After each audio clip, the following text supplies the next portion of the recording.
اے ولیوں کے ولی مولا تاغی، صاحب جود و کرم ہاشمی، آپ ہیں نور مجسم یا جواد، آپ سے ہم کو ملی ہے زندگی۔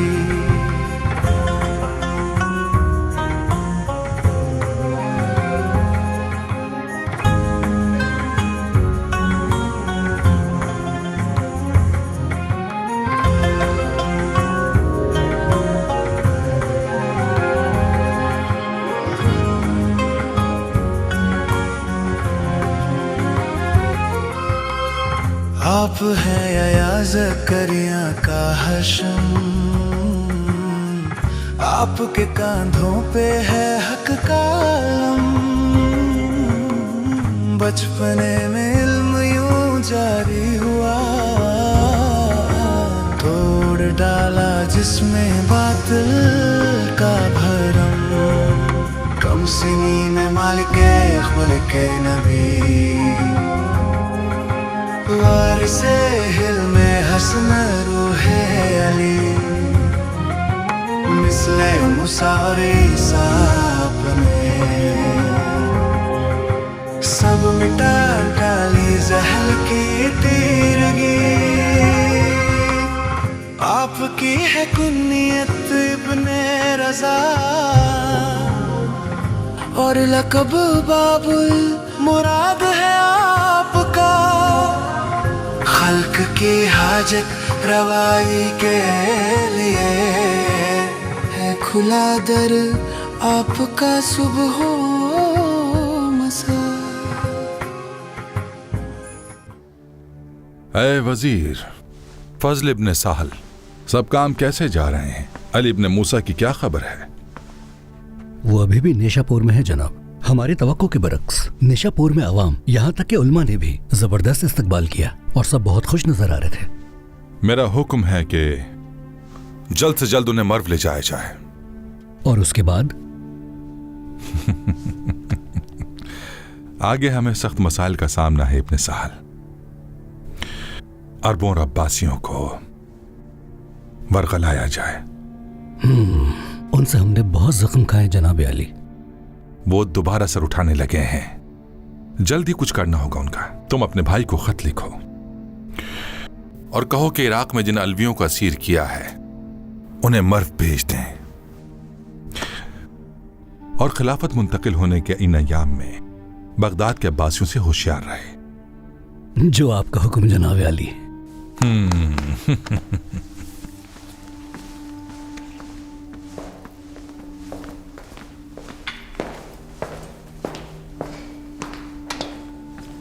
اچھا تو یہ بات ہے علی ابن موسیٰ ہماری نظروں سے بچ کر لوگوں کو اپنی امامت کی دعوت دے رہے ہیں، ہم ان کو خلافت میں اپنا شریک بنائیں گے تاکہ وہ لوگوں کو ہماری خلافت کے لیے آمادہ کریں اور ہماری خلافت کا اعتراف کریں۔ اس طرح ان کے چاہنے والوں کو بھی یہ معلوم ہو جائے کہ وہ ویسے نہیں جیسا کہ لوگ انہیں سمجھتے ہیں، اور خلافت کے حقدار ہم ہیں، وہ نہیں۔ میرے بھائی حسن، تم تو اچھی طرح جانتے ہو کہ مامون نے کئی سمت سے ہمیں اپنی چالوں کا شکار بنا رکھا ہے۔ اس نے اعلان کیا اور وہ چاہتا ہے کہ خلافت علی ابن موسیٰ کے حوالے کر دے، انہیں اسی لیے حجاز سے مرو لایا جا رہا ہے۔ اس نے حکم دیا ہے کہ جن علویوں کو عراق میں اسیر کر کے رکھا گیا ہے انہیں بغداد بھیجا جائے۔ میں اسے اچھی طرح پہچانتا ہوں، مجھے صاف دکھائی دے رہا ہے کہ اس کا یہ عمل بہت پیچیدہ اور فریب کارانہ ہے۔ اس سے عباسیوں کا غصہ بھڑک جائے گا اور وہ بغاوت پر بھی اتر سکتے ہیں۔ یہ عباسیوں اور علویوں کا آپسی معاملہ ہے، اس لیے ہمیں ہوشیار رہنا ہوگا کہ مامون کی چال اور جال میں نہ پھنسیں، بلکہ اسے ہم اپنے جال میں پھنسائیں۔ اپنے ہدف کو مد نظر رکھو، ایسا نہ ہو کہ وہ اپنے مقصد تک پہنچنے کے لیے ہمیں بلی کا بکرا بنا دے اور اپنا مقصد حاصل کر لے۔ اس لیے خبردار، ایسے نہ بننا کہ خلیفہ کے دشمن بن جاؤ اور واپسی کا کوئی راستہ نہ بچے، اور نہ اتنے سیدھے بنو کہ مامون ہم سے مواخذہ کرنے کی ہمت کرے جب ہم دوسروں کو اپنی انگلیوں پر نچائیں گے۔ بس اس بات کا تمہیں خاص خیال رکھنا ہے کہ میری لکھی ہوئی ہر بات کو اپنے ذہن میں اچھی طرح بٹھا لو، اور انشاءاللہ ہم ایک دن ضرور کامیاب ہوں گے۔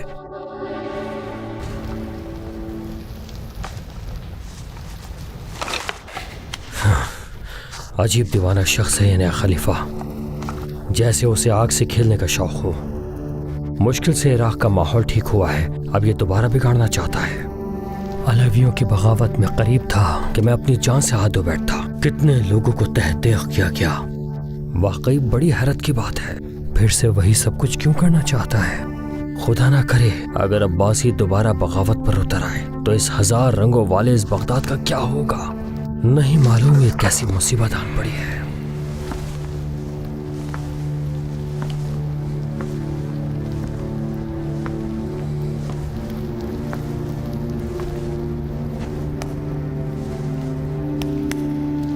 کوئی زبردست تدبیر نکالنی ہوگی۔ بھائی نے بھی کچھ نہیں بتایا کہ کیا کرنا چاہیے۔ اب مجھے ہی کوئی اچھی تدبیر سوچنی ہوگی۔ بھلائی اسی میں ہے کہ فتنہ بپا ہونے سے پہلے اسے روکا جائے۔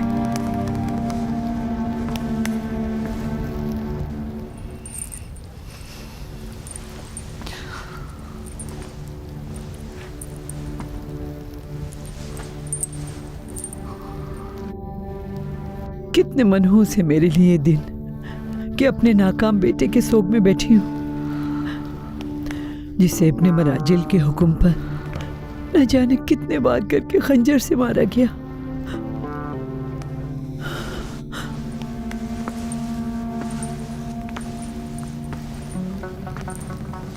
میری خوشیوں کے ایام کو غموں میں بدل دیا اور گھر میں صفِ ماتم بچھا دیا اور مجھے ماتم کرنے کے لیے چھوڑ دیا۔ میں تو بس ایک چلتے پھرتی لاش کی طرح بن کے رہ گئی ہوں۔ کاش جسم بھی مر گیا ہوتا۔ یہ زندگی جو مسلسل زخم کھلائی جا رہی ہے، آتش غم میں جل رہی ہے اور پرسوز آہوں میں بدل گئی ہے۔ ہاں، لیکن اب جب کہ ابن مراجل اپنے پیر پر خود کلہاڑی مار رہا ہے تو پھر میں اس سے فائدہ کیوں نہیں اٹھاؤں؟ بغداد میں آگ لگا دوں گی میں۔ مولا امام رضا نے بیماری کی وجہ سے آبادان میں کچھ دن قیام کیا۔ اس کے بعد بے بیان سے ہوتے ہوئے طبس اور پھر وہاں سے نیشا پور پہنچے۔ نیشا پور میں میرے مولا کو تقریباً 4 مہینے روکا گیا، وہ شہر جہاں اس زمانے کے بزرگ اور علماء رہتے تھے۔ ان ایام میں علماء اور عوام امام کی شخصیت سے کافی متاثر ہوئی اور آہستہ آہستہ امام کی قیام گاہ سماج کے مختلف طبقات کے لیے آواز گاہ بن گئی، خاص کر جب انہوں نے امام کی کرامات کو دیکھا۔ جس وقت امام نیشا پور سے نکل رہے تھے، زراں رازی، محمد ابن اسلم توسی، اسحاق ابن راہوی جیسے شہر کے بزرگ علماء نے امام سے ایک حدیث سنانے کا تقاضا کیا۔ امام نے فرمایا، میرے والد موسیٰ کاظم نے اپنے والد جعفر صادق، انہوں نے اپنے والد محمد باقر، انہوں نے اپنے والد زین العابدین، انہوں نے اپنے والد حسین شہید کربلا، انہوں نے اپنے والد علی ابن ابی طالب، اور انہوں نے رسول خدا سے نقل کیا ہے کہ خداوند متعال فرماتا ہے، کلمہ لا الہ الا اللہ میرا قلعہ ہے، جو بھی اس کا اقرار کرے وہ میرے قلعہ میں داخل ہو گیا، اور جو بھی اس قلعہ میں آ گیا جہنم سے امان میں ہے۔ پھر امام نے فرمایا، قلعہ میں داخل ہونے کی کچھ شرطیں ہیں اور میں ان میں سے ایک ہوں۔ کیا خبر ہے رجا؟ علی ابن موسیٰ کے بارے میں کچھ بتاؤ۔ میں نے کچھ حیرت انگیز چیزیں دیکھی۔ کھانے کے لیے دسترخوان بچھایا جاتا تو سب آ کر بیٹھ جاتے، بزرگ و شرفا بھی، خادم و ماتحت بھی۔ میں نے ان سے کہا، سب ایک دسترخوان پر؟ انہوں نے فرمایا، ابن ضحاک، ماں ایک ہے، باپ ایک ہے، خدا بھی ایک ہے، اور کسی عربی کو اجمی پر برتری نہیں ہے سوائے تقویٰ کے۔ اور کیا دیکھا بتاؤ۔ ایک بار ہم بیابان میں تھے، نماز کا وقت آ پہنچا۔ میں نے ان سے کہا، ہمارے پاس پانی نہیں ہے اور نماز کا وقت ہو گیا ہے، مولا پانی نہیں ہے۔ انہوں نے ایک چٹان پر ہاتھ پھیرا، اس سے پانی ابلنے لگا۔ ہم نے اس سے وضو کیا اور پیا بھی